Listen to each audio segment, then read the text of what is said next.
民众排队等好料理。即天西里新天宫庙埕路口举办一场素食的夜市，和爱食素食的民众是不加欢喜。算是一个小确幸吧，因为就是多了一个。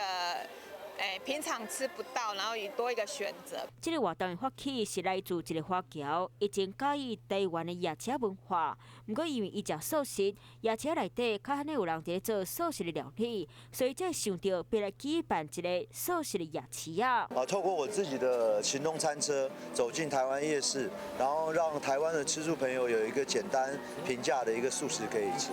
素食的夜市啊，唔那伫咧婚礼举办，是全台湾行透透的巡回活动。伊嘛希望借由这个活动，会让互食素食的民众，会让有更加侪食食的选择。